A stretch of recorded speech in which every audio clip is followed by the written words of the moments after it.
Hello students, welcome you all. हम बात कर रहे हैं चैप्टर पेरियोडिक टेबल के बारे में। अगर आप लोगों को याद हो तो हम लोगों ने लास्ट क्लास में इस चैप्टर में बात की है कुछ पेरियोडिक प्रॉपर्टी के बारे में। हम बात कर रहे थे पेरियोडिक प्रॉपर्टी एटॉमिक रेडियस के बारे में।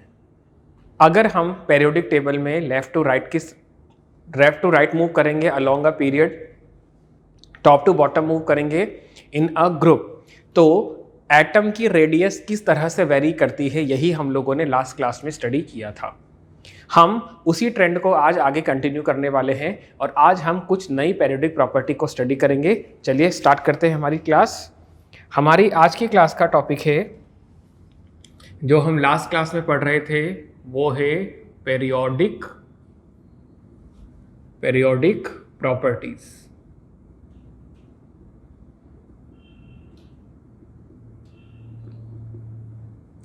हम बात कर रहे थे पेरियोडिक प्रॉपर्टी के बारे में।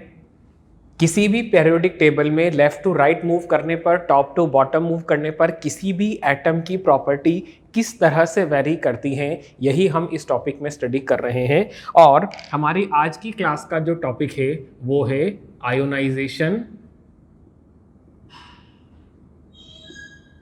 Ionisation enthalpy.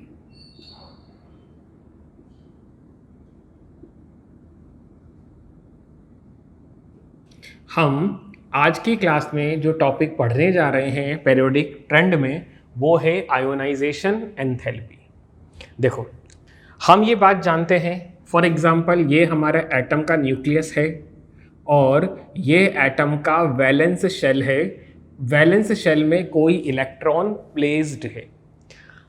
स्टूडेंट, ये जो इलेक्ट्रॉन वैलेंस शेल में रखा हुआ है, ये न्यूक्लियस से लूजली बॉन्डेड है। बहुत कम अट्रैक्शन लगेगा इस वैलेंस इलेक्ट्रॉन पर न्यूक्लियस के पॉजिटिव चार्ज का।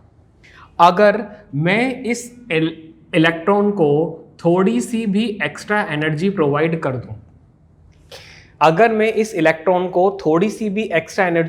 कर दूं, तो ये इलेक्ट्रॉन इस एटम को छोड़ करके इस एटम से बाहर निकल जाएगा। और अगर इस एटम से इलेक्ट्रॉन बाहर चला गया है तो इस एटम पर एक पॉजिटिव चार्ज जनरेट हो जाएगा। इस पूरे प्रोसेस में ये जो एनर्जी हमने दी है, यही होती है हमारे पास आयोनाइजेशन एंथैल्पी और आयोनाइजेशन एनर्जी। क्या होती है, चलो डेफिनेशन लिख लेते हैं। The minimum amount of energy required to remove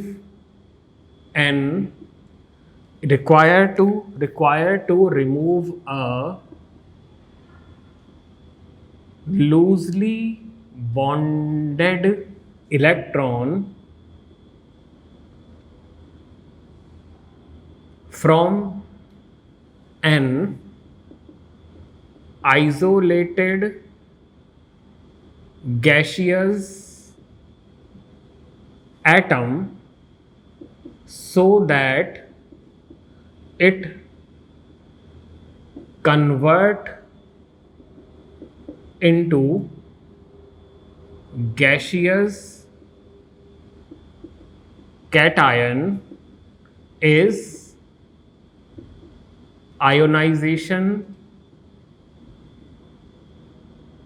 enthalpy. What is ionization enthalpy? The minimum amount of energy required to remove a loosely bonded electron from an isolated gaseous atom so that it convert into gaseous cation. Cations means a positive ion is ionization energy. Clear है ये बात आप लोगों को? अगर मैं आपसे बात करूं कि आयोनाइजेशन एनर्जी की यूनिट क्या होती है, तो स्टूडेंट, अगर ये आयोनाइजेशन एंथैल्पी एक फॉर्म है एनर्जी की, तो जो एनर्जी की यूनिट होगी वही आयोनाइजेशन एंथैल्पी की यूनिट भी होगी। जैसे कि अगर हम बात करते हैं, हम बात कर रहे हैं 1 इलेक्ट्रॉन वोल्ट पर एटम के बारे में। तो आयोनाइजेशन एंथैल्पी की एक यूनिट हमारे पास में हो जाती है इलेक्ट्रॉन वोल्ट पर एटम। हम इसे मेजर कर सकते हैं किलो कैलोरी पर एटम में भी, सॉरी पर किलो कैलोरी पर मोल में भी। तो 1 इलेक्ट्रॉन वोल्ट हो जाता है 23.06 kilo calorie per mole. Is this clear? हम एनर्जी को मेजर कर सकते हैं किलो जूल पर मोल में भी। तो ये हमारे पास में हो जाता है 96.49 किलो जूल पर मोल। और अगर मैं इसे जूल पर एटम में मेजर करना चाहूँ तो ये हमारे पास में हो जाएगा 1.6 इंटू 10⁻19 जूल पर एटम। आई होप ये बात आप लोगों को समझ में आ रही है। This is the unit to measure ionization enthalpy. और ये यूनिट जो है आयोनाइजेशन एंथैल्पी की, ये एनर्जी की यूनिट ही है। Is this clear? ये बात आप लोगों को समझ में आ गई स्टूडेंट?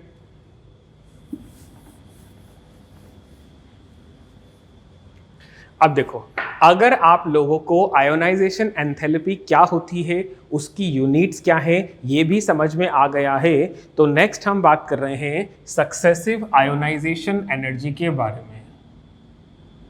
सक्सेसिव आयोनाइजेशन एंथैल्पी के बारे में। सक्सेसिव आयोनाइजेशन एंथैल्पी क्या होती है? स्टूडेंट एक बात आप मुझे बताएं, ज़रूरी थोड़ी ही है कि किसी भी एटम के वैलेंस शेल में सिर्फ एक ही इलेक्ट्रॉन हो जिसे आप रिमूव करना चाहते हो।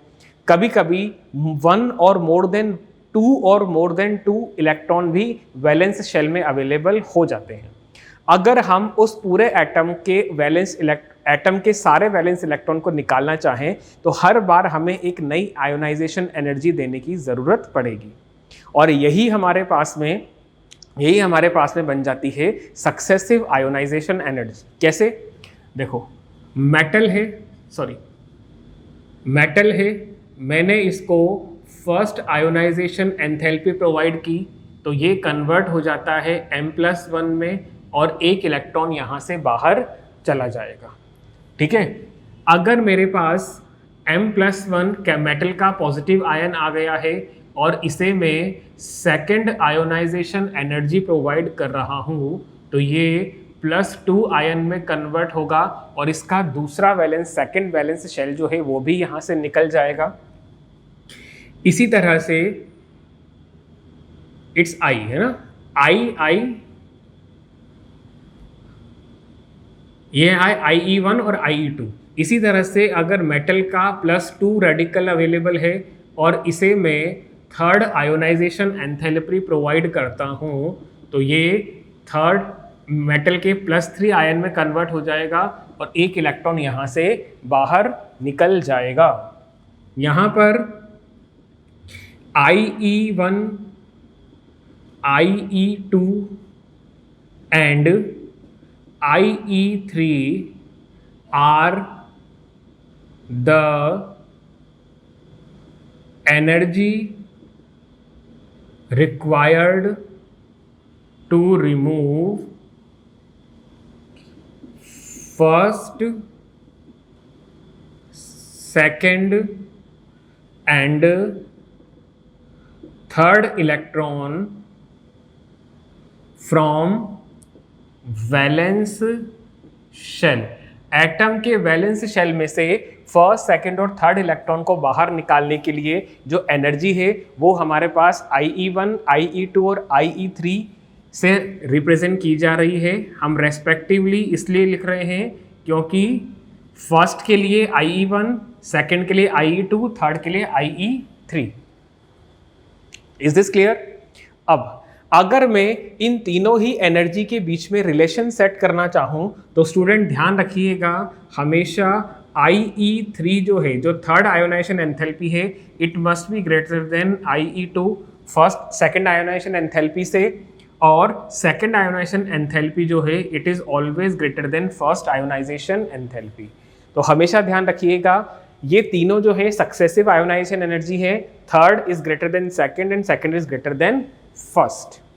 अगर आप लोग कंफ्यूज्ड हो कि सर ये चीज़ प्रैक्टिकली पॉसिबल कैसे है, चलो हम देख लेते हैं। एक एग्जांपल ले रहा हूं मैं एल्यूमिनियम का। स्टूडेंट, आप सब ये बात जानते हो, एल्यूमिनियम के वैलेंस शेल में 3 इलेक्ट्रॉन अवेलेबल होते हैं। मैंने एल्यूमिनियम को एनर्जी प्रोवाइड की IE1 और ये कन्वर्ट हो जाता है हमारे एल्यूमिनियम +1 में। एक इलेक्ट्रॉन को निकालने में जो मैं IE1 यहाँ पर दे रहा हूँ, IE1 हम यहाँ पे दे रहा हूँ, ये हो जाती है 577 किलो जूल पर मोल। कितना हो जाता है ये? 577 किलो जूल पर मोल। और अब अगर मेरे पास एल्यूमिनियम का +1 रेडिकल है और इसको मैंने सेकेंड आयोनाइजेशन एनर्जी प्रोवाइड कर दी और एल्यूमिनियम +2 आयन में कन्वर्ट हो जाता है, तो जो हमारे पास में सेकेंड आयोनाइजेशन एनर्जी आ रही है वो है 1795 किलो जूल पर मोल। अगर मैं एल्यूमिनियम का जो सेकेंड रेडिकल बना है Al+2, उसको थर्ड आयोनाइजेशन एनर्जी प्रोवाइड कर देता हूं और ये कन्वर्ट हो जाता है एल्यूमिनियम +3 में। अब थर्ड आयोनाइजेशन एनर्जी जो हम प्रोवाइड कर रहे हैं आयन को, इसकी वैल्यू हो जाएगी हमारे पास में 2758 किलो जूल पर मोल। स्टूडेंट, आप देख सकते हो यहाँ पर थर्ड आयोनाइजेशन एनर्जी का जो मैग्नीट्यूड है वो सेकंड से ज़्यादा है और सेकंड आयोनाइजेशन एनर्जी का मैग्नीट्यूड जो है वो फर्स्ट आयोनाइजेशन एंथैल्पी से ज़्यादा है। तो यही हम बात कर रहे हैं सक्सेसिव आयोनाइजेशन एनर्जी के बारे में। अब ऐसा हो क्यों रहा है? क्यों हमारी second ionization energy first ionization energy से ज़्यादा है, इसके बारे में हम बात करते हैं। देखो, न्यूक्लियस के अंदर प्रोटॉन अवेलेबल हैं और आउटर मोस्ट शेल में एल्यूमिनियम की बात कर लें, 3 इलेक्ट्रॉन अवेलेबल है। इस टाइम पर तीनों ही इलेक्ट्रॉन न्यूक्लियस से बाउंडेड है, तो सब पर सिमिलर इफेक्टिव चार्ज लग रहा है। ओके, जैसे ही मैंने इसको फर्स्ट आयोनाइजेशन एंथैल्पी प्रोवाइड की, एक इलेक्ट्रॉन यहां से बाहर चला गया। अब देखो स्टूडेंट, क्या प्रोटॉन के नंबरिंग पे कोई फर्क आया है? नहीं आया है। इसका मतलब अब जो प्रोटॉन फोर्स लगाएंगे, अट्रैक्शन फोर्स लगाएंगे, वो इन दोनों ही इलेक्ट्रॉन पर लगेगा, और 3 इलेक्ट्रॉन के कंपैरिजन में 2 इलेक्ट्रॉन जब रह जाएंगे तो उन पर इफेक्टिव न्यूक्लियर चार्ज बढ़ जाएगा, उन पर अट्रैक्शन और इंक्रीज हो जाएगा। जैसे ही इलेक्ट्रॉन पर अट्रैक्शन बढ़ गया, ये और न्यूक्लियस की तरफ खींचे जा रहे हैं, हमें और एनर्जी इनको देनी पड़ेगी ताकि ये इस एटम को छोड़ करके बाहर आ जाएं। इसी वजह से सेकेंड आयोनाइजेशन एंथैल्पी IE1 जो है, IE2 जो है, वो फर्स्ट आयोनाइजेशन एंथैल्पी से हमेशा ज़्यादा रहेगी। और यही केस बन जाएगा थर्ड के केस में। जब सेकेंड आयोनाइजेशन एनर्जी दी हमने और ये इलेक्ट्रॉन भी यहाँ से बाहर चला गया है, प्रोटॉन की क्वांटिटी में कोई फर्क आया है कि नहीं आया? जितना भी प्रोटॉन है वो इस इलेक्ट्रॉन को ही अट्रैक्ट करेंगे, रिजल्टिव इस इलेक्ट्रॉन पर अट्रैक्शन बढ़ जाएगा। हमें और ज़्यादा एनर्जी इस इलेक्ट्रॉन को देनी पड़ेगी ताकि इस एटम को छोड़ करके ये बाहर आ जाए। इसीलिए जो थर्ड आयोनाइजेशन एनर्जी है, it is always greater than second and first one. I hope आप लोगों को ये बात समझ में आ रही है। This is known as ionization enthalpy. और हम लोगों ने सक्सेसिव आयोनाइजेशन एंथैल्पी के बारे में भी पढ़ा है कि सक्सेसिव क्या होती है। फर्स्ट इलेक्ट्रॉन को रिमूव करने में कम एनर्जी देनी है, उसी शेल के सेकंड इलेक्ट्रॉन को रिमूव करने में ज़्यादा एनर्जी देनी पड़ेगी, और उसी शेल के थर्ड इलेक्ट्रॉन को रिमूव करने में और ज़्यादा एनर्जी हमें प्रोवाइड करनी है एटम को। ठीक है, चलिए अगर हम बात कर रहे हैं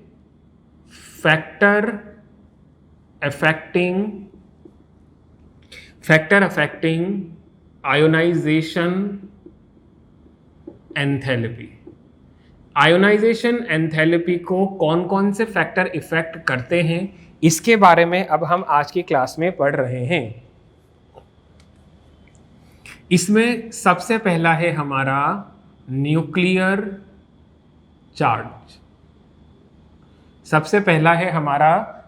चार्ज। देखो, न्यूक्लियर चार्ज कैसे इफेक्ट करता है, कैसे इन्फ्लुएंस करता है, पहले उस चीज को देख लेते हैं, फिर हम बात करेंगे रिलेशन के बारे में अगर मैं बात करता हूं आयोनाइजेशन एंथैल्पी की, ये डायरेक्टली प्रोपोर्शनल है हमारे न्यूक्लियर चार्ज के। जितना ज़्यादा न्यूक्लियर चार्ज अवेलेबल होगा न्यूक्लियस ऑफ एनी एटम में, उतनी ही ज़्यादा आयोनाइजेशन एनर्जी आपको प्रोवाइड करने की ज़रूरत है। कैसे? मान लीजिए हमारे पास एक एटम है जिसके न्यूक्लियस में 10 प्रोटॉन रखे हुए हैं और हमने कंसीडर कर लिया कि उसके वैलेंस शेल में उसके वैलेंस शेल का कोई भी एक इलेक्ट्रॉन, वैसे तो 6 होंगे 6 होंगे,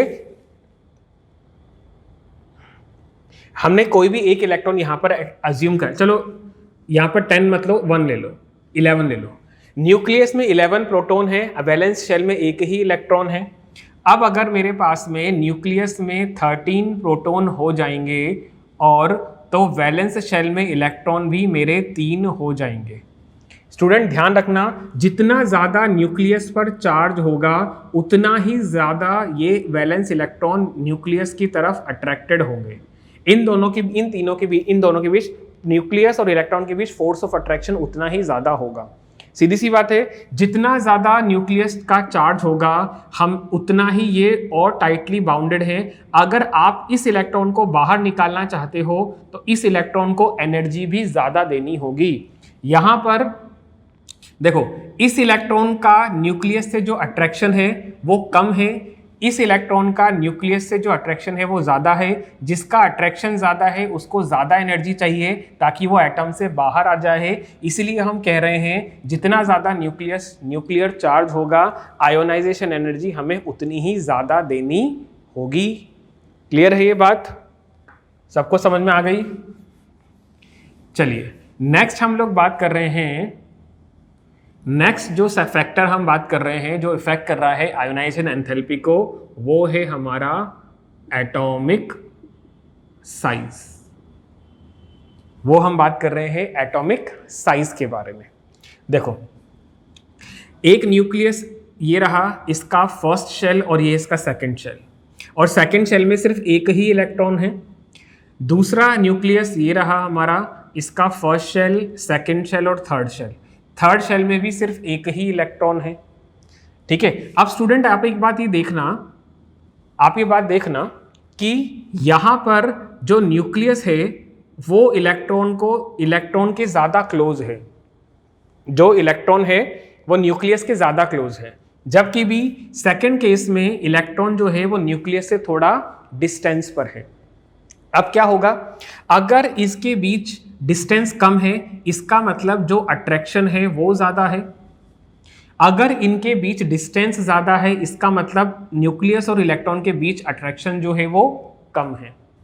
अब देखो, जिसका साइज कम है, जिसका अट्रैक्शन ज़्यादा है, जिसका साइज कम है अट्रैक्शन ज़्यादा है, उसे ज़्यादा एनर्जी की ज़रूरत है ताकि वो इस अट्रैक्शन फोर्स से ओवरकम हो सके।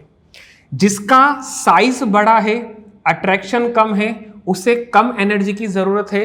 थोड़ी सी एनर्जी दो, ये इलेक्ट्रॉन यहां से बाहर चला जाएगा। क्यों? क्योंकि एटम अगर बड़ा है तो न्यूक्लियस का वैलेंस शेल के इलेक्ट्रॉन पर फोर्स ऑफ अट्रैक्शन कम होगा। अगर साइज छोटा है तो वैलेंस इलेक्ट्रॉन पर न्यूक्लियस का फोर्स ऑफ अट्रैक्शन ज्यादा होगा। क्लियर? तो हम इस रिलेशन को ऐसे सेट कर सकते हैं कि हमारी जो आयोनाइजेशन एंथैल्पी है वो इन्वर्सली प्रोपोर्शनल हो जाती है एटॉमिक साइज के। जितना छोटा एटॉमिक साइज है आयोनाइजेशन एंथैल्पी उतनी ही ज़्यादा है, और जितना बड़ा एटॉमिक साइज है आयोनाइजेशन एंथैल्पी उतनी ही कम है। थर्ड फैक्टर जो हम लोग पढ़ रहे हैं जो आयोनाइजेशन एंथैल्पी को इन्फ्लुएंस करते हैं वो है हमारा पिनिट्रेटिंग इफेक्ट। अब आप लोग ये सोच रहे होंगे सर ये क्या चीज़ है, पिनिट्रेटिंग इफेक्ट क्या होता है? चलो इसके बारे में हम लोग बात कर लेते हैं। स्टूडेंट, ये रहा हमारा न्यूक्लियस। किसी भी एटम का न्यूक्लियस हमने यहां पर अज्यूम किया। ये रहा फर्स्ट शेल जिसके अंदर एक ही सबशेल है, इट इज एस। ये रहा हमारा सेकंड शेल जिसके अंदर दो सब शेल हैं, एक हमारा है S, एक है S और एक है P। ठीक है, ये रहा हमारा थर्ड शेल जिसके अंदर तीन सब शेल हैं, एक होगा S, एक होगा P और एक होगा D। इसी तरह से ये रहा हमारा फोर्थ शेल जिसमें चार सब शेल होंगे, एक होगा S, P, D और F। ठीक है, ये है हमारा फर्स्ट शेल, ये है सेकंड शेल, ये है थर्ड शेल और ये है हमारा fourth shell. I hope representation से आपको समझ में आ रहा है। अब देखो, अगर मेरे को एटम में से इलेक्ट्रॉन बाहर निकालना है, फॉर एग्जाम्पल ये एटम है हमारे पास में, जैसे कि और इसके थर्ड शेल ये है हमारे पास K, ये है L, ये है M शेल। थर्ड शेल के S सब शेल में 2 इलेक्ट्रॉन हैं और P में हमारे पास में एक इलेक्ट्रॉन है। ठीक है, S में 2, P में 1 है। अब कोई दूसरा एटम हमने ले लिया जिसके S में सिर्फ एक ही इलेक्ट्रॉन है। देखो मैं ऐसे कर देता हूं आपको समझाने के लिए। एक एटम है हमारे पास में X जिसके थर्ड S में है 2 इलेक्ट्रॉन, P में है 1, और दूसरा एटम है Y जिसके थर्ड S में है 1 इलेक्ट्रॉन, P में है 0। अब एक बात मुझे बताओ, इस केस में इन दोनों ही एटम में वैलेंस शेल कौन सा है? इन दोनों ही एटम में वैलेंस शेल है मेरा थर्ड वाला, हाँ या नहीं? थर्ड वाला वैलेंस शेल है। इलेक्ट्रॉन निकालना है बाहर वाला, इस इलेक्ट्रॉन को निकालूंगा तो ये निकलता है P वाले सब शेल से। अगर मैं इस इलेक्ट्रॉन को बाहर निकालूंगा तो वो निकलेगा P वाले सब शेल से, जबकि इस इलेक्ट्रॉन को बाहर निकालना है तो वो निकलेगा S वाले सब शेल से। समझ में आ रही है बात? अब एक बात बताओ, न्यूक्लियस से S वाला क्लोज है या P वाला क्लोज है? न्यूक्लियस से S वाला ज्यादा क्लोज है, P वाला थोड़ा सा फार डिस्टेंस पर है। तो सीधी सी बात है स्टूडेंट, जितना ज्यादा कोई सबशेल न्यूक्लियस के क्लोज होगा उससे इलेक्ट्रॉन निकालने के लिए हमें उतनी ही एनर्जी देने की जरूरत पड़ेगी। आप समझ सकते हो, यहां पर एक्स वाई के केस में जो आयोनाइजेशन एनर्जी होगी वो एक्स के कंपैरिजन में ज्यादा होगी। वाई एटम की जो एनर्जी है वो एक्स के कंपैरिजन में आयोनाइजेशन एनर्जी ज्यादा होगी। क्यों? क्योंकि इसमें से इलेक्ट्रॉन निकाला जा रहा है 3s में से, जबकि 3s में से, और जबकि x एटम में से इलेक्ट्रॉन निकाला जा रहा है 3p के अंदर। बात समझ में आ रही है? तो दिस इज पेनिट्रेटिंग इफेक्ट। किसी भी शेल का जो सब शेल न्यूक्लियस के ज्यादा क्लोज होगा उसमें से इलेक्ट्रॉन निकालने के लिए हमें उतनी ही ज्यादा एनर्जी देनी होगी। और अगर मैं आपसे बात करूं तीनों ही सभी सब शेल के अंदर अगर कंपेयर किया जाए कि कैसे हमारे पास इलेक्ट्रॉन रिमूव किया जा रहा है, तो हम बात कर रहे हैं S सब शेल से इलेक्ट्रॉन निकालने में ज्यादा एनर्जी चाहिए इन comparison with P, and then comparison with D, and least one is for F। अगर मैं तीनों सबशेल को कंपेयर करूं, चारों सबशेल को कंपेयर करूं S, P, D और F, तो S में से इलेक्ट्रॉन निकालने में ज्यादा एनर्जी चाहिए then P, then D and then F। I hope ये रिलेटेबल है आप लोगों को। अब सर इसका कोई एग्जाम्पल है क्या? बिल्कुल है। एग्जाम्पल लो आप लोग मैग्नीशियम और एल्यूमिनियम का। मैग्नीशियम एटॉमिक नंबर 12 है, इलेक्ट्रॉनिक कॉन्फ़िगरेशन हो जाएगा 1s2 2s2 2p6 और 3s2। एल्यूमिनियम है हमारे पास में 13 एटॉमिक नंबर, इलेक्ट्रॉनिक कॉन्फ़िगरेशन हो जाएगा 1s2 2s2 2p6 3s2 3p1। Clear? देखो, अब मैग्नीशियम और एल्यूमिनियम को अगर आपस में कंपेयर किया जाए तो यहां पर वैलेंस इलेक्ट्रॉन थर्ड शेल में है, बिल्कुल है। मैग्नीशियम के केस में वैलेंस इलेक्ट्रॉन थर्ड शेल में है, बिल्कुल है, लेकिन कौन से सब शेल में है? एस सब शेल में है। एल्यूमिनियम के केस में वैलेंस शेल कौन सा है? थर्ड है, बिल्कुल है, लेकिन कौन सा सब शेल है? पी सब शेल है। अगर दोनों को कंपेयर किया जाए तो एस से एनर्जी निकालने के लिए, एस से एनर्जी इलेक्ट्रॉन निकालने के लिए एनर्जी ज्यादा देनी होगी, पी से इलेक्ट्रॉन निकालने के लिए एनर्जी कम देनी होगी। तो अगर मैं इन दोनों की आयोनाइजेशन एनर्जी को कंपेयर करूं तो हम कह सकते हैं ionization energy, ionization enthalpy of magnesium is greater than ionization energy of aluminium. Is this clear? ये बात आप लोगों को समझ में आ रही है? मैंने इलेक्ट्रॉनिक कॉन्फ़िगरेशन से रिलेट करके भी आप लोगों को समझाया है। चलिए, नेक्स्ट जो फैक्टर इन्फ्लुएंस कर रहा है हमारे आयोनाइजेशन एंथैल्पी को, वो हमारे पास हो जाता है शील्डिंग इफेक्ट और स्क्रीनिंग इफेक्ट। फोर्थ हमारे पास में है शील्डिंग इफेक्ट, इसे हम स्क्रीनिंग इफेक्ट भी कहते हैं। इसे हम स्क्रीनिंग इफेक्ट भी कहते हैं। अच्छा, इसका रिलेशन नहीं लिखा, पेनिट्रेटिंग इफेक्ट क्या होता है? इसको रफ करके लिख लीजिएगा। Ionization energy is directly proportional to penetrating effect. जितना ज्यादा पेनिट्रेटिंग इफेक्ट होगा, पेनिट्रेटिंग इफेक्ट मतलब कि सबशेल कितना क्लोज है न्यूक्लियस के, इलेक्ट्रॉन निकालने में उतनी ही एनर्जी देनी पड़ेगी हमें। तो हमारे पास ये इफेक्ट यहाँ पर हो रहा है। फोर्थ जो पैरामीटर इफेक्ट कर रहा है आयोनाइजेशन एंथैल्पी को, वो है शील्डिंग इफेक्ट और स्क्रीनिंग इफेक्ट। क्या होता है इसके बारे में हम बात करते हैं। देखो, ये रहा न्यूक्लियस, ये रहा वैलेंस शेल, और ये रहा वैलेंस शेल में एक इलेक्ट्रॉन। ये रहा दूसरा न्यूक्लियस, ये रहा वैलेंस शेल, और ये रहा दूसरे न्यूक्लियस का एक वैलेंस शेल में एक इलेक्ट्रॉन। अब देखो, ये न्यूक्लियस, ये इलेक्ट्रॉन न्यूक्लियस से तो अट्रैक्टेड है, हम जानते हैं। ये वैलेंस इलेक्ट्रॉन भी न्यूक्लियस से अट्रैक्टेड है, ये भी हम जानते हैं। लेकिन ये अकेला इलेक्ट्रॉन नहीं है स्टूडेंट। इस इलेक्ट्रॉन के रिवॉल्व करने के से लेकर इस एटम, इस न्यूक्लियस और इलेक्ट्रॉन के बीच में कुछ और शेल के इलेक्ट्रॉन भी होते हैं। जैसे जैसे एटॉमिक नंबर बढ़ता है, वैलेंस शेल और न्यूक्लियस के बीच में नंबर ऑफ इलेक्ट्रॉन की क्वांटिटी बढ़ती चली जाती है। अब इस एटम में भी इलेक्ट्रॉन आएंगे न्यूक्लियस और वैलेंस इलेक्ट्रॉन के बीच में। अब देखो, यहां पर क्या हो रहा है, न्यूक्लियस अट्रैक्ट कर रहा है वैलेंस इलेक्ट्रॉन को जो नेगेटिव चार्ज है, लेकिन ये नेगेटिव इलेक्ट्रॉन और ये नेगेटिव इलेक्ट्रॉन आपस में रिपल कर रहे हैं।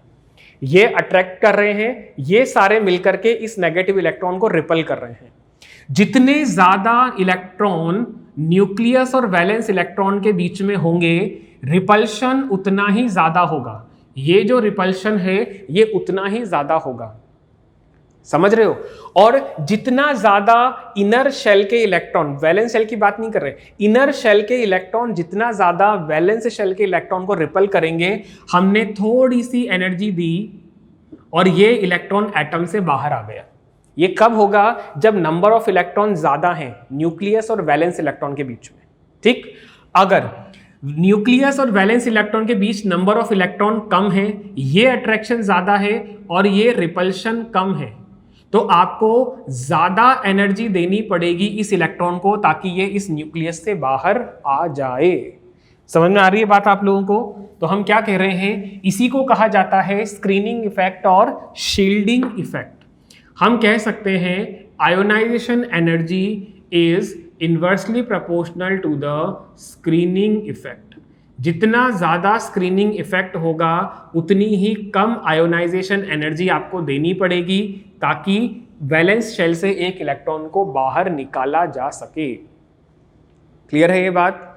ये स्क्रीनिंग इफेक्ट लगा कौन रहे हैं? इनर शेल के इलेक्ट्रॉन लगा रहे हैं। फिफ्थ फैक्टर जो हम पढ़ रहे हैं आयोनाइजेशन एंथैल्पी को इफेक्ट करने वाला, वो है electronic configuration. Electronic configuration.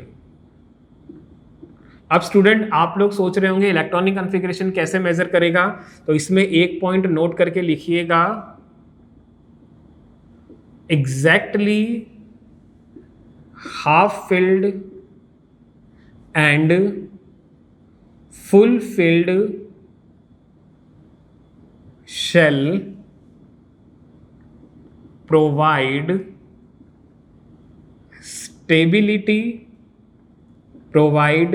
stability to an atom। अगर एटम का शेल कंप्लीटली फिल्ड है या एग्जैक्ट हाफ फिल्ड है तो वो एटम को एक्स्ट्रा स्टेबिलिटी प्रोवाइड कर देते हैं। अगर ऐसा है देन डेफिनेटली एटम जो है वो मोर स्टेबल हो जाएगा। एक बात बताओ, क्या कोई एटम अपनी स्टेबिलिटी लूज करना चाहता है? नहीं लूज करना चाहता। इसीलिए हम बात कर रहे हैं जितना ज्यादा स्टेबल इलेक्ट्रॉनिक कॉन्फ़िगरेशन होगा उतना ही ज्यादा आयोनाइजेशन एंथैल्पी बढ़ती चली जाएगी। कैसे? नाइट्रोजन की बात करें, और नाइट्रोजन की बात कर ली हमने, नाइट्रोजन फास्फोरस की बात कर लो in comparison with oxygen and sulphur. देखो नाइट्रोजन का इलेक्ट्रॉनिक कॉन्फ़िगरेशन 1s2 2s2, अब 2px में 1 है, 2py में 1 है और 2pz में भी 1 है। अगर मैं ऑक्सीजन की बात करता हूं तो ऑक्सीजन का electronic configuration 1s2 2s2, 2px में 2 है, 2py में 1 है, 2pz में भी 1 है। क्लियर? अगर मैं बात करता हूं फॉस्फोरस की तो यहां पर इलेक्ट्रॉनिक कॉन्फ़िगरेशन क्या हो जाएगा? 1s2 2s2 2p6 3s2। अब क्या आएगा यहां पर? 3px1 3py1 और 3pz1। अगर मैं बात करता हूं आपसे सल्फर के बारे में तो सल्फर का कैसे हो जाएगा? 1s2 2s2 2p6 3s2। आगे क्या आएगा हमारे पास में? 3px2 3py1 3pz1। स्टूडेंट आप ये देखो, यहां पर भी मैं सेकेंड पी से इलेक्ट्रॉन निकाल रहा हूं और यहां पर भी मैं सेकेंड पी से इलेक्ट्रॉन ही निकाल रहा हूं। नाइट्रोजन के केस में वैलेंस इलेक्ट्रॉन निकलेगा सेकेंड पी से और ऑक्सीजन के केस में भी इलेक्ट्रॉन निकलेगा सेकेंड पी से। लेकिन अगर आप ये देखो तो यहां पर हर एक ऑर्बिटल एग्जैक्ट हाफ फिल्ड है। नाइट्रोजन के केस में हर एक ऑर्बिटल एग्जैक्ट हाफ फिल्ड है। क्या ये एटम अपनी स्टेबिलिटी लूज करना चाहेगा? नहीं लूज करना चाहता। इसके कंपैरिजन में अगर ऑक्सीजन की बात करो तो ना तो यहां पर एग्जैक्ट हाफ फिल्ड कॉन्फ़िगरेशन बन रहा है। देखो पी में टोटल इलेक्ट्रॉन कितने आते हैं? 6। या तो कंप्लीट 6 इलेक्ट्रॉन हो या कंप्लीट 3 इलेक्ट्रॉन हो। यहां पर 4 इलेक्ट्रॉन है, ना तो हाफ कॉन्फ़िगरेशन बन रहा है ना फुल कॉन्फ़िगरेशन बन रहा है। इसका मतलब ऑक्सीजन स्टेबल नहीं है, नाइट्रोजन एक्स्ट्रा स्टेबिलिटी रखता है, इसीलिए नाइट्रोजन का आयोनाइजेशन एंथैल्पी ऑक्सीजन से ज्यादा हो जाएगा। Same explanation for phosphorus having more ionization enthalpy than sulfur. The reason is same।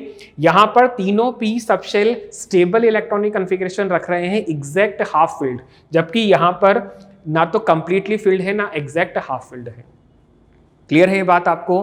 तो ये हमारे पास कुछ फैक्टर है, ये हमारे पास में कुछ फैक्टर हैं जो इन्फ्लुएंस करते हैं आयोनाइजेशन एंथैल्पी को। अब हम बात कर रहे हैं कि किसी भी पीरियड में लेफ्ट टू राइट मूव करने पर और टॉप टू बॉटम मूव करने पर किस तरह का वेरिएशन आता है। तो हम बात कर रहे हैं variation of ionisation enthalpy. Ionisation enthalpy में किस तरह का वेरिएशन आ रहा है?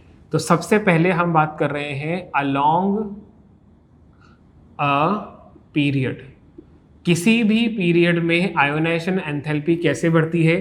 कैसे चेंज होती है, तो हम ये कह रहे हैं ionisation enthalpy increases on moving left to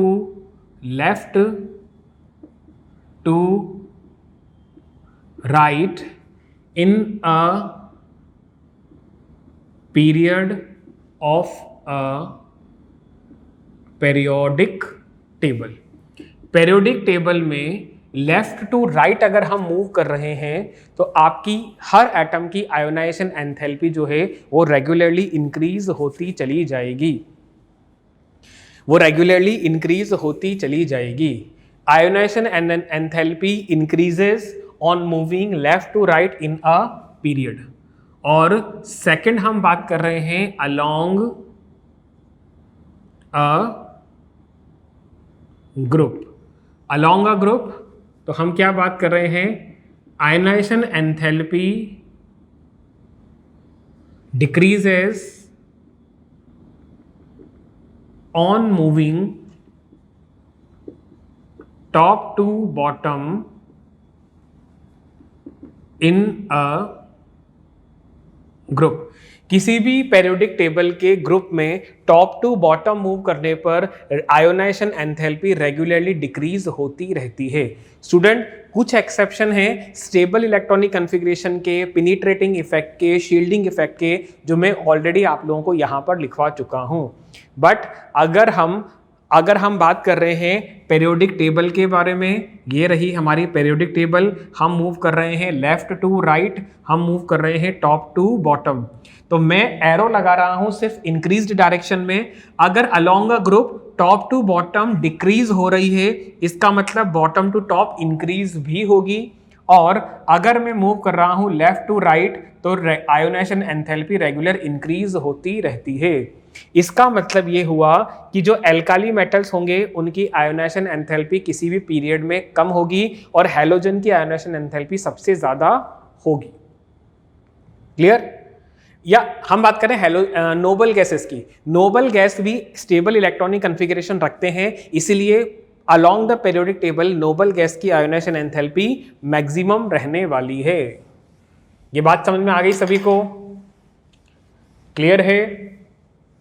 तो स्टूडेंट, ये था हमारा topic ionisation enthalpy.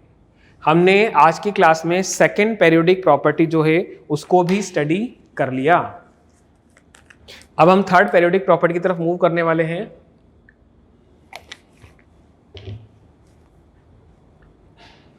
I hope आप लोगों ने नोट कर लिया होगा ये। अच्छा, मैं एक स्पेलिंग गलत लिख गया, इट्स पेरियोडिक, इसको सी कर लीजिएगा आगे, मैंने गलती से स्पेलिंग पेरियोडिक कंप्लीट नहीं लिखी।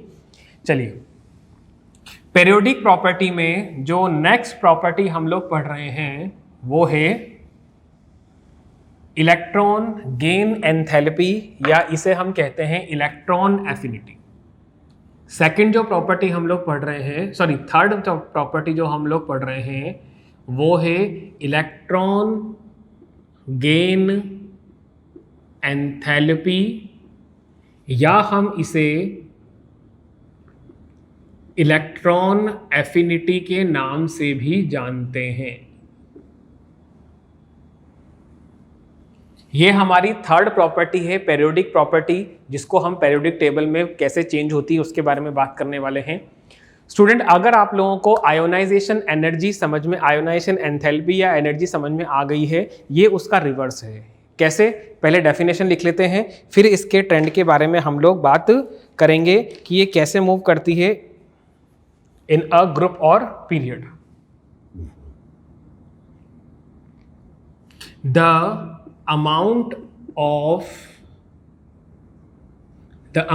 of energy released when an electron is placed in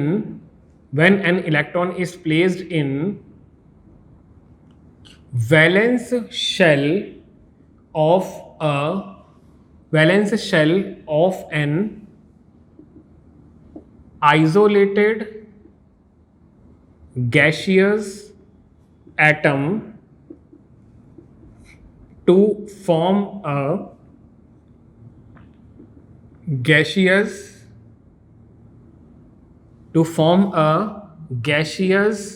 anion। हमारे पास में कोई भी न्यूट्रल आइसोलेटेड गैसियस एटम है, उस पर कोई चार्ज नहीं है, और आप ये चाहो कि हम उस न्यूट्रल आइसोलेटेड गैसियस एटम के वैलेंस शेल में एक इलेक्ट्रॉन रख दें, तो उस प्रोसेस में इलेक्ट्रॉन जो एनर्जी लूज करेगा वही होती है हमारे पास इलेक्ट्रॉन गेन एंथैल्पी या इलेक्ट्रॉन एफिनिटी। देखो, ये है हमारा एटम और ये रहा इलेक्ट्रॉन। ये इलेक्ट्रॉन इस एटम से बाहर क्यों है? क्योंकि इस इलेक्ट्रॉन की जो एनर्जी जो है वो काफी हाई है। इलेक्ट्रॉन की एनर्जी बहुत ज्यादा है, इसीलिए तो ये इस एटम का पार्ट नहीं है। अब अगर मैं इस एटम की एनर्जी लूज कर दूं, मतलब जो हाई एनर्जी है उसको धीरे धीरे करके कम करूं, तो इलेक्ट्रॉन को स्टेबल होने के लिए किसी एटम के न्यूक्लियस में जाना पड़ेगा, न्यूक्लियस का सहारा लेना पड़ेगा, तो वो वैलेंस शेल में चला जाएगा। जैसे जैसे ये इलेक्ट्रॉन अपनी एनर्जी लूज करेगा, इस एटम के वैलेंस शेल के अंदर आ जाएगा। फ्री इलेक्ट्रॉन का एटम के वैलेंस शेल में आने के दौरान जो एनर्जी लूज होती है उसे ही कहा जाता है इलेक्ट्रॉन एफिनिटी।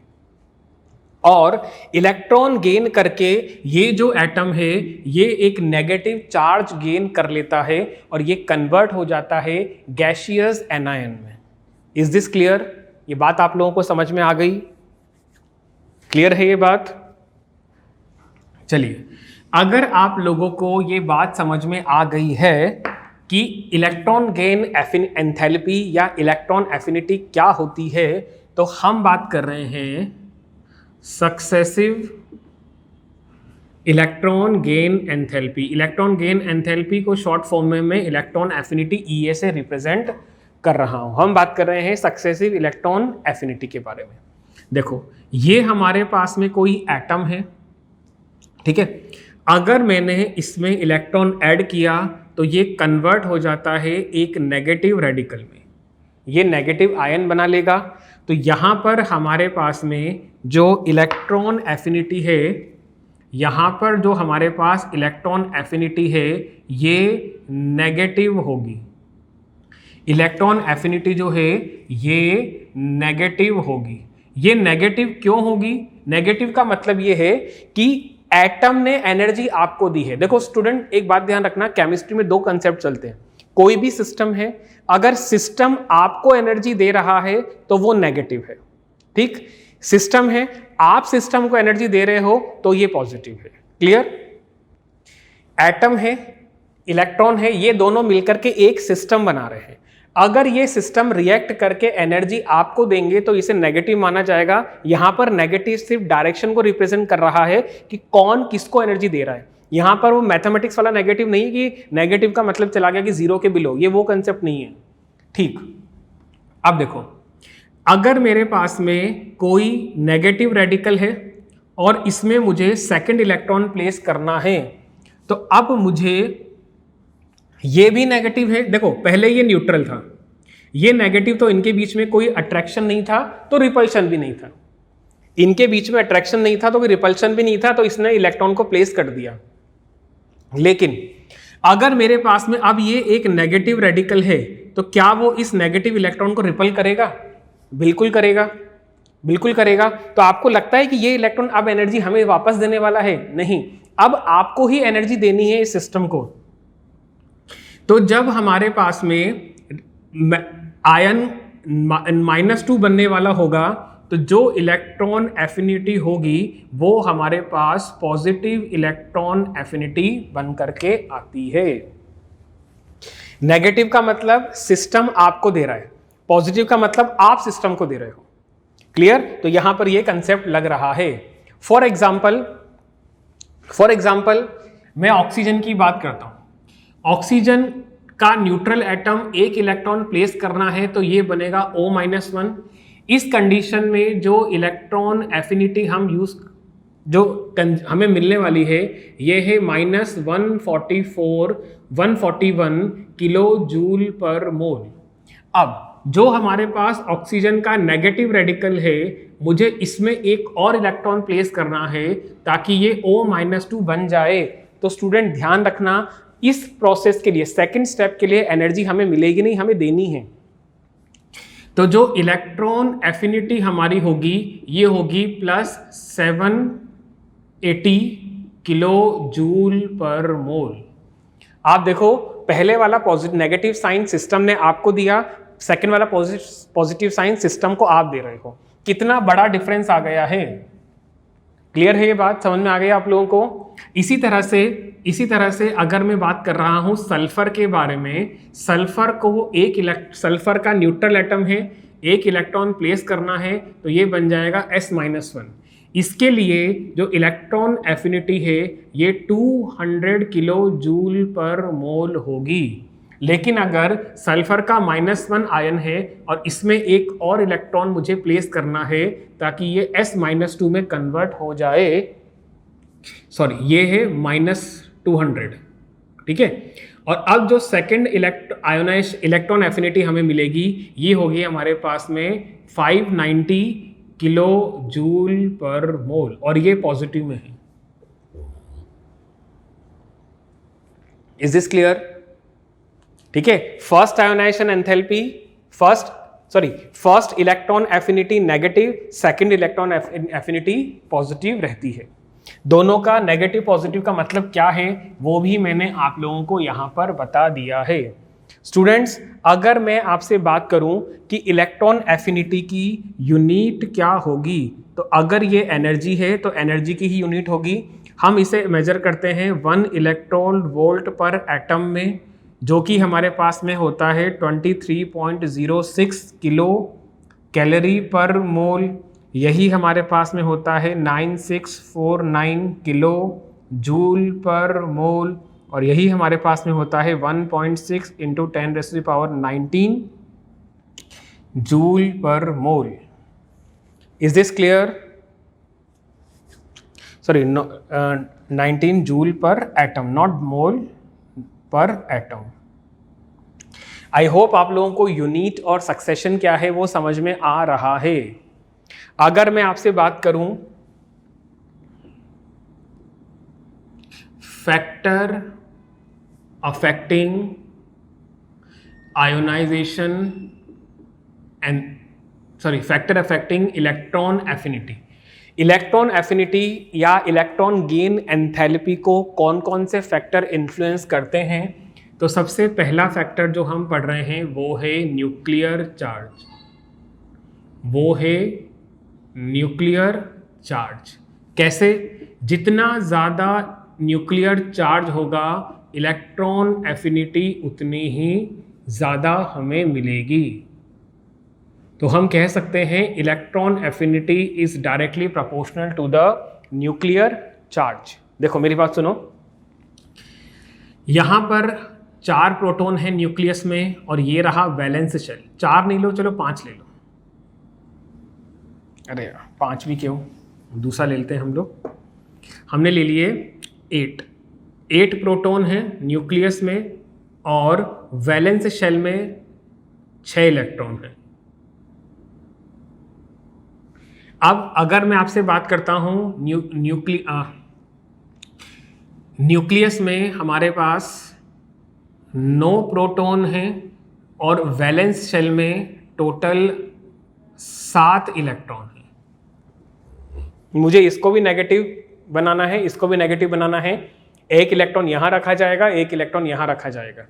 तो अब स्टूडेंट एक बात मुझे बताओ, जब 8 प्रोटॉन हैं और वो इलेक्ट्रॉन को अट्रैक्ट कर रहे हैं तो फोर्स ऑफ अट्रैक्शन ज्यादा है या कम है?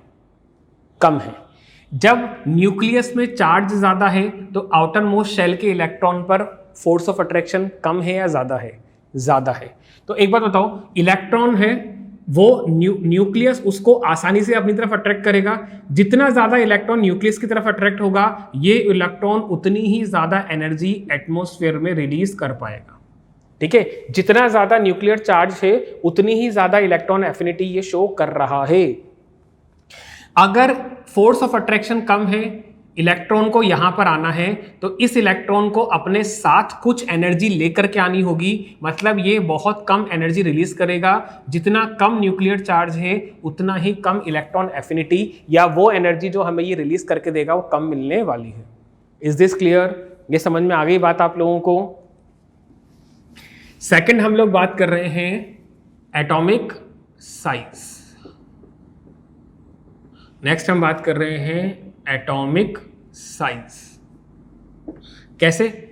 इलेक्ट्रॉन एफिनिटी जो है it is inversely proportional to atomic size. जितना छोटा एटम होगा उसकी इलेक्ट्रॉन एफिनिटी उतनी ही ज्यादा होगी। कैसे?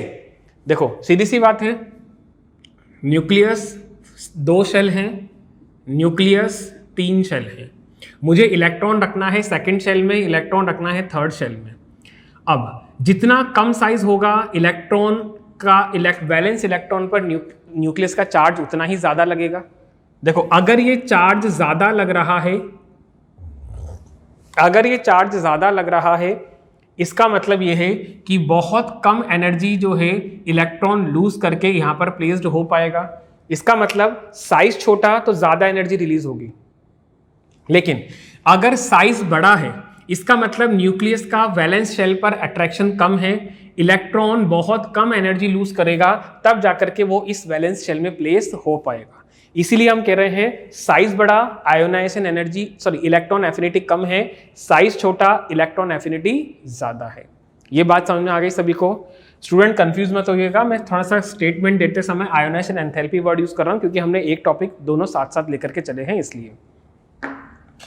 और थर्ड हम बात कर रहे हैं इलेक्ट्रॉनिक कॉन्फ़िगरेशन। नेक्स्ट हम बात कर रहे हैं इलेक्ट्रॉनिक कॉन्फ़िगरेशन। कैसे इलेक्ट्रॉनिक कॉन्फ़िगरेशन आपके इलेक्ट्रॉन एफिनिटी को इन्फ्लुएंस कर रहा है। यहां पर भी हम वही बात लिखेंगे, half filled and completely filled shell provide extra stability to an atom। अगर किसी भी एटम के शेल एग्जैक्ट हाफ फिल्ड है या कंप्लीटली फिल्ड है तो वो एक्स्ट्रा स्टेबिलिटी गेन कर लेता है। तो स्टूडेंट एक बात मुझे बताओ, क्या कोई एटम अपनी स्टेबिलिटी लूज करना चाहेगा? नहीं लूज करना चाहेगा। इसीलिए इलेक्ट्रॉन एफिनिटी इसीलिए इलेक्ट्रॉन एफिनिटी जो है वो अगर अनस्टेबल एटम है तो ही ज्यादा होगी, स्टेबल एटम है तो ज्यादा नहीं होगी हमारे पास। क्लियर है ये बात? तो चलिए यही हमारे पास में एक्सप्लेनेशन है कि कैसे इन्फ्लुएंस करता है तीनों फैक्टर। ये 3 फैक्टर ही हैं, पेनिट्रेटिंग इफेक्ट और शील्डिंग इफेक्ट का यहाँ पर कोई इन्फ्लुएंस या मेजर इन्फ्लुएंस नहीं है। अगर मैं आपसे बात करूं कि क्या वेरिएशन होता है इलेक्ट्रॉन एफिनिटी का। इलेक्ट्रॉन एफिनिटी का वेरिएशन क्या है? सबसे पहले हम बात कर रहे हैं अलोंग अ पीरियड। तो हम बात कर रहे हैं electron affinity increases as we move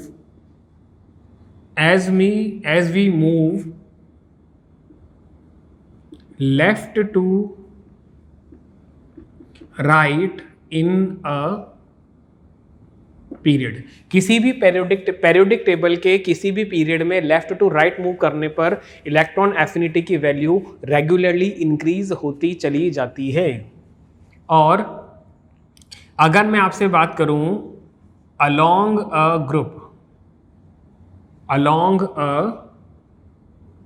group, किसी भी ग्रुप के अलोंग अगर मैं बात करूं तो electron affinity decreases as we move top to bottom in a period. अगर ये मेरे पास पेरियोडिक टेबल है, हम मूव कर रहे हैं लेफ्ट टू राइट और टॉप टू बॉटम, तो टॉप टू बॉटम मूव करने पर इलेक्ट्रॉन एफिनिटी डिक्रीज होगी, मतलब बॉटम टू टॉप मूव करने पर इंक्रीज होगी, और लेफ्ट टू राइट मूव करने पर अगर इलेक्ट्रॉन एफिनिटी बढ़ रही है तो ये वेरिएशन हमारे पास आ जाता है।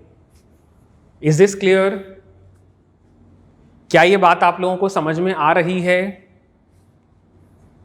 चलिए, ये था हमारे पास इलेक्ट्रॉन एफिनिटी का वेरिएशन। लेकिन स्टूडेंट यहां पर हमारे पास में एक एक्सेप्शनल केस भी निकल करके आता है इलेक्ट्रॉन एफिनिटी के लिए, तो उसको आप लोग नोट कर कीजिएगा। Some element of second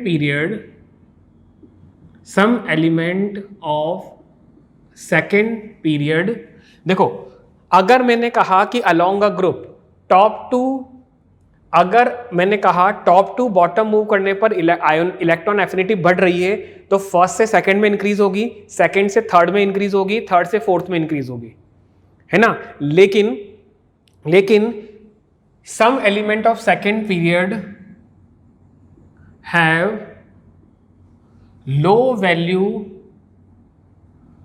value of electron affinity than that of third period element।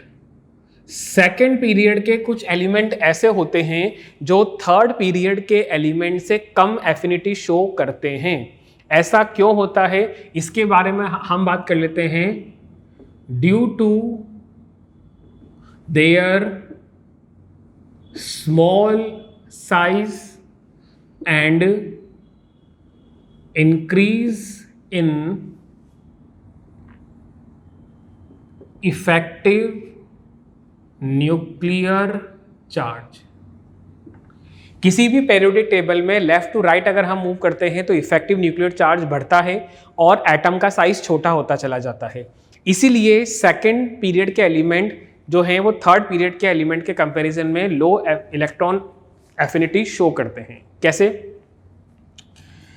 हम बात कर रहे हैं nitrogen, phosphorus, oxygen, sulphur, fluorine और क्लोरीन के बारे में।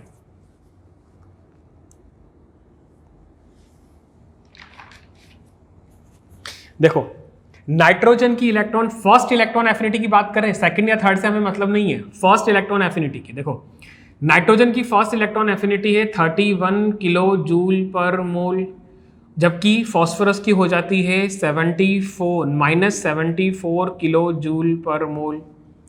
ऑक्सीजन के केस में हमने ऑलरेडी नोट किया है, it is 141 kilo joule per मोल, और सल्फर के केस में it is -200 kilo joule per mole. Clear? अभी लिखवाया था आपको। फ्लोरीन के केस में ये हो जाता है -328 किलो जूल पर मोल, जबकि क्लोरीन जो है इसकी इलेक्ट्रॉन एफिनिटी होती है -349 किलो जूल पर मोल। स्टूडेंट आप ये देखो, यहाँ पर है मेरे पास में नाइट्रोजन, ये ऑक्सीजन, ये फ्लोरीन, ये रहा फॉस्फोरस, ये रहा सल्फर, ये रहा क्लोरीन। अगर मैं इस वाले ट्रेंड को फॉलो करूं तो यहाँ पर इलेक्ट्रॉन एफिनिटी ऐसे इंक्रीज करेगी और इलेक्ट्रॉन एफिनिटी ऐसे इंक्रीज करनी चाहिए, तो सबसे ज़्यादा इलेक्ट्रॉन एफिनिटी होनी चाहिए फ्लोरीन की। लेकिन क्लोरीन के कंपैरिजन में फ्लोरीन का साइज छोटा होता है। छोटा साइज होने की वजह से देखो, ये रहा फ्लोरीन और ये रहा हमारे पास में क्लोरीन। साइज छोटा होने की वजह से जब इलेक्ट्रॉन को यहां पर आना होता है तो अंदर के जो ऑलरेडी प्रेजेंट इलेक्ट्रॉन है इनर शेल के, वो रिपल्शन ज्यादा लगाते हैं। साइज छोटा है, न्यूक्लियर इफेक्टिव न्यूक्लियर चार्ज बढ़ गया, रिपल्शन बढ़ गया, इसका मतलब इलेक्ट्रॉन कम एनर्जी रिलीज करके यहां पर आएगा। ठीक, क्लोरीन के केस में ऐसा नहीं होता। तो स्टूडेंट एक बात आप ध्यान रखना, among the periodic table chlorine जो है इसकी इलेक्ट्रॉन एफिनिटी जो है वो हाईएस्ट होती है। पूरी पेरियोडिक टेबल में ट्रेंड के अकॉर्डिंग फ्लोरीन की होनी चाहिए, लेकिन होती क्लोरीन की सबसे ज्यादा है। ठीक है, क्लोरीन की electron affinity among the complete periodic table सबसे ज्यादा होती है।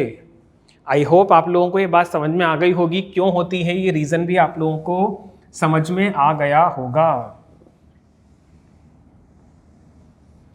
अच्छा, अगर आप लोगों को ये बात समझ में आ गई है तो हम नेक्स्ट बात कर रहे हैं importance of electron affinity. Electron affinity की इंपॉर्टेंस क्या होती है उसके बारे में हम बात कर रहे हैं। तो सबसे पहला हमने डिस्कशन ये किया, क्या, देखो, अगर इलेक्ट्रॉन एफिनिटी किसी एटम की ज़्यादा है तो इसका मतलब ये है वो है strong oxidizing agent. Strong oxidizing agent, जितनी ज़्यादा इलेक्ट्रॉन एफिनिटी होगी वो एटम, वो एलिमेंट उतना ही अच्छा स्ट्रॉन्ग ऑक्सीडाइजिंग एजेंट माना जाएगा। कैसे? देखो, यहां पर एरो रिप्रेजेंट कर रहा है पीरियड में मूव करने को, डाउनवर्ड एरो पीरियड में मूव कर रहे हैं, और लेफ्ट टू राइट मूव जो है एरो का वो रिप्रेजेंट कर रहा है इन अ ग्रुप। स्टूडेंट, अगर मैं बात करता हूं आपसे मेटेलिक नेचर के बारे में, टॉप टू बॉटम मूव करने पर मेटेलिक नेचर इंक्रीज होता है, और लेफ्ट टू राइट मूव करने पर मेटेलिक नेचर जो है वो हमारा डिक्रीज हो रहा है। देखो, मेटल जो है वो एक अच्छे रिड्यूसिंग एजेंट है। ठीक है, हमने कहा टॉप टू बॉटम मूव करने पर इलेक्ट्रॉन एफिनिटी घटती है, इसीलिए मेटेलिक नेचर बढ़ रहा है, क्योंकि मेटेलिक नेचर घट रहा है। ठीक है, अगर मैं बात करता हूं आपसे नॉन मेटेलिक नेचर के बारे में, टॉप टू बॉटम मूव करने पर नॉन मेटेलिक कैरेक्टर डिक्रीज होगा, और लेफ्ट टू राइट मूव करने पर नॉन मेटेलिक कैरेक्टर इंक्रीज होता है। देखो, अगर इलेक्ट्रॉन एफिनिटी ज़्यादा है, इसका मतलब यह है वो स्ट्रॉन्ग ऑक्सीडाइजिंग एजेंट है। Metallic nature top to bottom move करने पर इंक्रीज हो रहा है, इसका मतलब यह है कि रिड्यूसिंग नेचर बढ़ रही है, ऑक्सीडाइजिंग पावर घट रही है। अगर ऑक्सीडाइजिंग पावर घट रही है इसका मतलब इलेक्ट्रॉन एफिनिटी भी घट रही है। आप ऐसे रिलेट करके भी देख सकते हो। अल्टीमेटली ये दोनों ही प्रॉपर्टी इलेक्ट्रॉन एफिनिटी से रिलेटेड हैं। अच्छा, नेक्स्ट जो हम लोग प्रॉपर्टी पढ़ रहे हैं वो है इलेक्ट्रॉन एफिनिटी से हमने बात की रिड्यूसिंग पावर के बारे में। अगर टॉप टू बॉटम आप मूव कर रहे हो, देखो metals are the good reducing agent, तो टॉप टू बॉटम मूव करने पर रिड्यूसिंग पावर जो है वो इंक्रीज होती है, लेफ्ट टू राइट मूव करने पर रिड्यूसिंग पावर डिक्रीज हो रही होती है। अगर मैं आपसे बात करता हूं ऑक्सीडाइजिंग पावर के बारे में, टॉप टू बॉटम मूव करने पर ऑक्सीडाइजिंग पावर जो है वो डिक्रीज हो रही होती है, और लेफ्ट टू राइट मूव करने पर ऑक्सीडाइजिंग पावर जो है वो इंक्रीज हो रही होती है। ये सब रिलेटेड है हमारे इलेक्ट्रॉन एफिनिटी के साथ में। क्लियर? अगर मैं बात करूं स्टेबिलिटी की, स्टेबिलिटी ऑफ मेटल की स्टेबिलिटी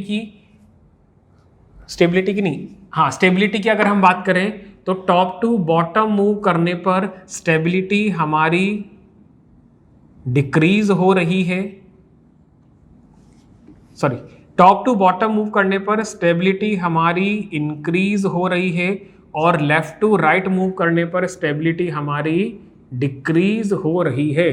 और अगर हम बात करते हैं एक्टिविटी ऑफ मेटल के बारे में, तो टॉप टू बॉटम मूव करने पर एक्टिविटी ऑफ मेटल जो है वो डिक्रीज होगी, और लेफ्ट टू राइट मूव करने पर ये मैं थोड़ा सा कंफ्यूज्ड हो गया इसके अंदर। ये ट्रेंड होगा हमारे पास एक्टिविटी का, और ये होगा हमारे पास में स्टेबिलिटी का। Stability left to right move करने पर इंक्रीज हो रही है।